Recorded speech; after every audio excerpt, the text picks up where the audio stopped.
আমার মেয়ের চিকিৎসার সহযোগিতা করুন, ও যাতে সুস্থ স্বাভাবিক হয়ে উঠতে পারে। এখন আমরা ভেবে নিয়েছিলাম এর কোনো চিকিৎসা নেই, কিছু করার নেই, তার জন্য মেনে নিয়েছি। রীতি মণ্ডল ওর নাম। এতে আমার মেয়েটা ভালো হয়ে যায়। ঠিক হয়ে যাবে, আপনি কাঁদবেন না, ঠিক হয়ে যাবে। আমরা সবাই পাশে আছি, ঠিক হবে। ওর SMA টাইপ 1 রোগটা ধরা পড়েছে।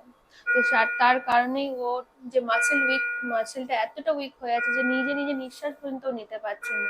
সেই কারণে ওকে ভেন্টিলেশন সাপোর্টে রাখতে হচ্ছে।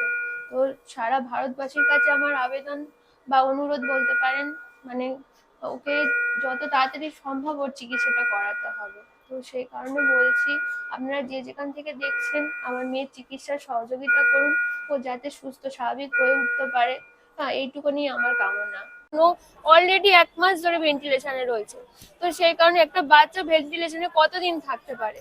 তো এইটুখানি একটু মাথায় রেখে একটু সহযোগিতার হাত বাড়ান, যে বাচ্চাটা যত তাড়াতাড়ি সম্ভব ওকে চিকিৎসাটা করাতে হবে। এবার আরো একটা সন্তান হয়েছিল 2011 সালে।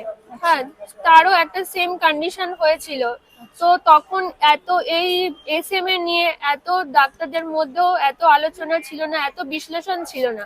তো সেই কারণে ডাক্তাররাও আমাদের সেভাবে বলেনি।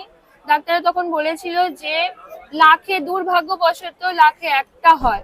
হ্যাঁ, তারপর আমার আরো একটি 2011-তে আরো একটি 11তে আমার ছেলে হয়েছিল। তার এই সেম কন্ডিশন হয়েছিল। ওকে আমরা 4-5 মাসে তাকে আমরা হারিয়ে ফেলেছি। সেম রোগ হয়েছিল। কিন্তু তাকে আমরা রাখতে পারিনি।